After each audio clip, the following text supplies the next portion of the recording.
Hello fellow humans and welcome to the tech tree review of the auto-reloading Italian medium tanks. Now, only some of them are auto-reloading, but let's have a look at the equipment and all that anyway. Obviously, here you have to use the engine boost, however, only a tier 6 and a tier 7 you can use the reload boost. Provisions are obvious, as always, and you can switch the small food for the protect kit if you want to.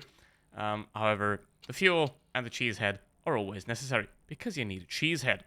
So, ammo, again, diagonal, as always. That's the easiest way to remember things like this, just a diagonal line, then you have a roughly... For standard guns, you have a good ammo loadout.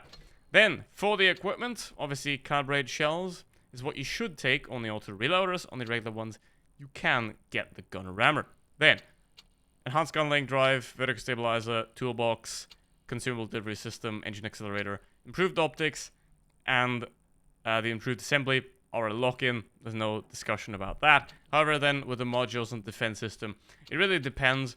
Do you feel like you get more fuel tank damage or ammo rack damage, or do you feel like you get more crew damage and then pick whichever one you want to? It's not really a ramming tank, so I would tend to use the defense system. However, then if you always get set on fire, you might want to try the improved modules. Now let's compare them again. We start at tier 6 because tier 5 doesn't matter. So we have a tank that is fairly fine, 225 alpha damage, and it does stay like that all the way up to tier 8. However, the penetration does increase quite significantly, and you also get an auto reloader from tier 8 to tier 9. So that is nice. The DPM also steadily increases with each tier, which is a nice thing to see, just like the penetration. So that is a very nice progression in the line right there, even though the alpha damage stays the same for 6 to 8 and 9 and 10. Now, the weapon handling on the tier 6 is absolutely horrible. However, it does get a bit better. However, then at the Progetto, it does fall down again with pretty not very great dispersion values here. Everything else is 0.1. This is 0.13. That's not really that nice.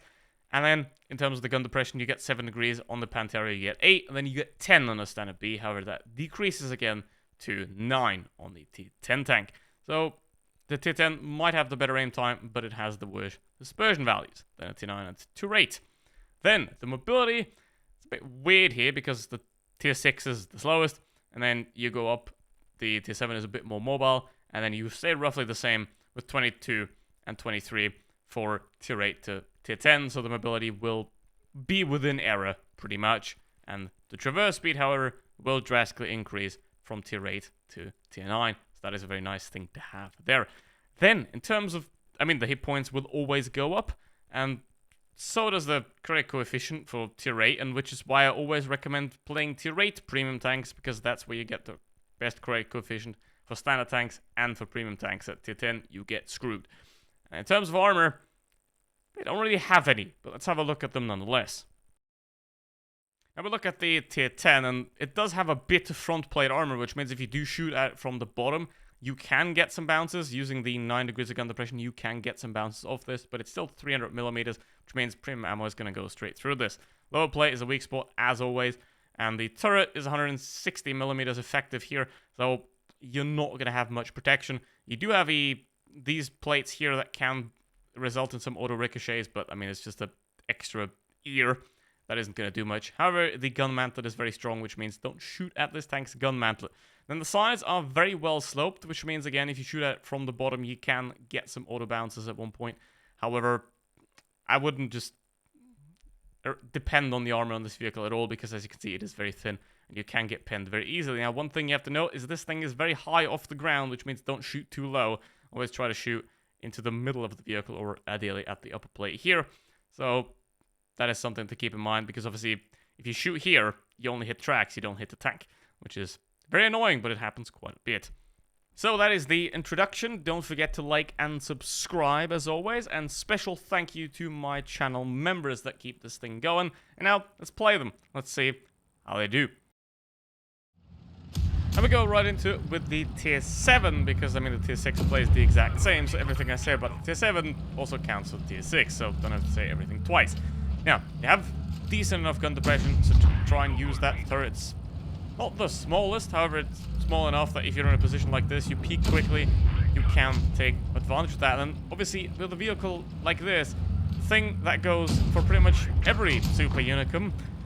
Shoot without getting shot, or at least, if you have armor, get shot and make it bounce. However, in this tank, you can't do that, because pretty much every shot is very likely to just penetrate, which means, ideally, you peek out when the enemy is focusing on one of your teammates, or looking somewhere, then you peek out and you take that damage. And also, the most important thing, as always, is look at the minimap. Here in this situation, I see, okay, my team's not actually here, and staying there would pretty much be a death sentence, which means I'm gonna get out of there and reposition myself, get into a place where I can again take the shots without getting shot. And obviously, that requires a certain degree of team and enemy knowledge, because they'll have to know, okay, if this teammate is good, I can rely on him, and this teammate is an extension of my hit points. So, there's that. However, you don't really have to do that, because if the enemy's not looking at you, all you gotta do, just peek out, boom, easy free damage. And in a position like this, the DPM is fine enough to be able to trade with tier 6 and tier 7 medium tanks, and to be honest, if you play the T43, you kind of already have an idea how this vehicle plays as well. So, it might have helped to grind those. A lot of people already have, so it plays very similar to those, just with gun depression. And overall, it's a very unspectacular tier 7 tank. Don't get yourself shot by a smasher. And yeah, avoid getting shot and peeking into 5 enemies. Now we get to the P44 Pantera, which is a Panther. Unlike the Panther 2 though, it doesn't suck. So, essentially, in terms of the armor, you don't have any. Again, you have the mobility of a Panther, and it's also a pretty damn big target, which is a problem. However, you do have the auto reloader available. Now, here's the thing.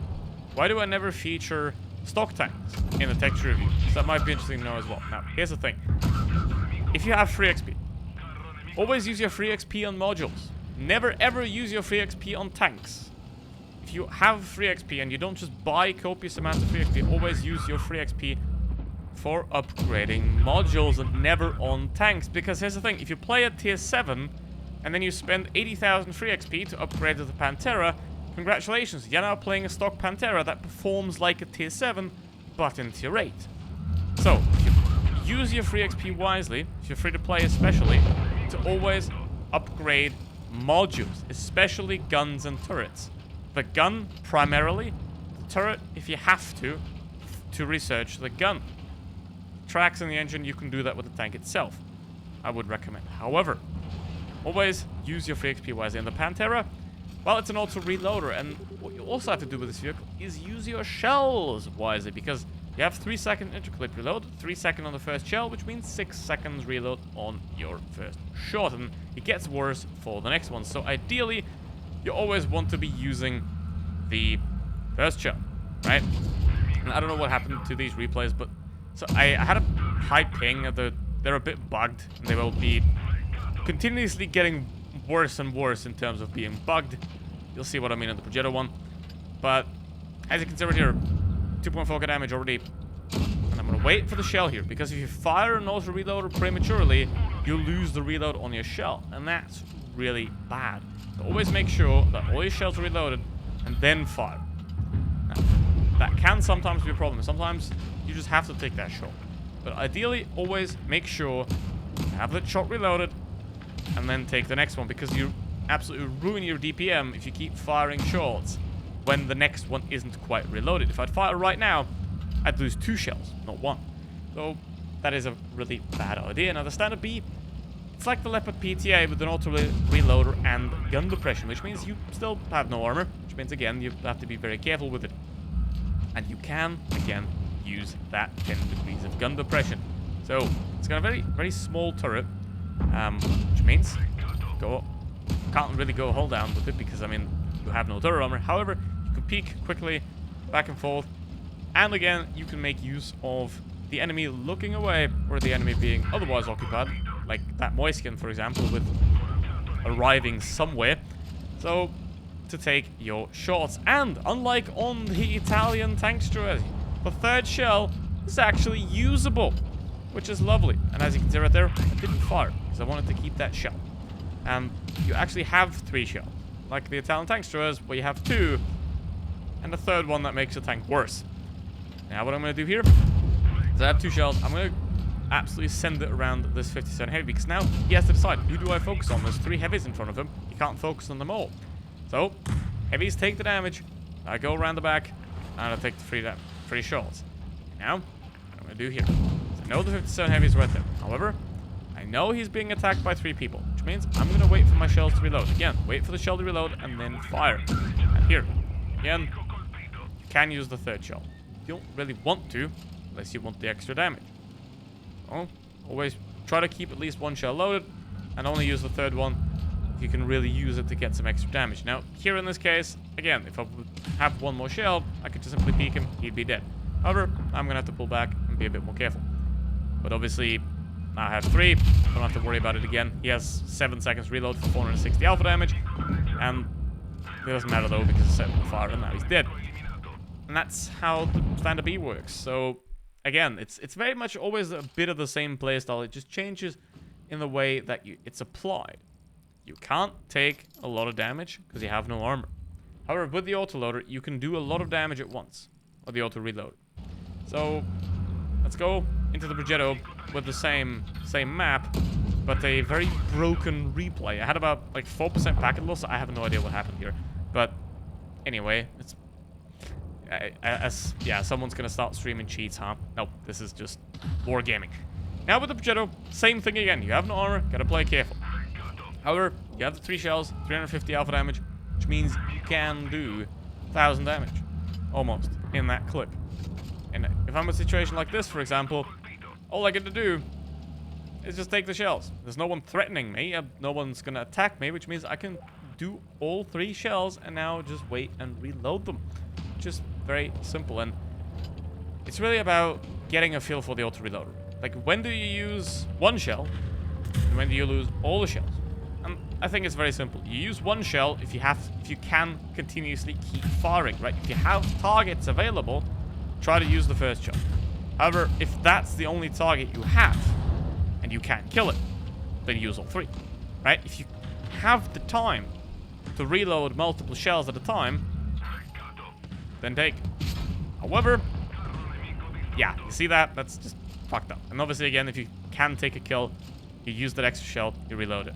So, I think that's obvious. You're not going to just wait there 5 seconds for the 1st shell to reload again, because then the guy can shoot you.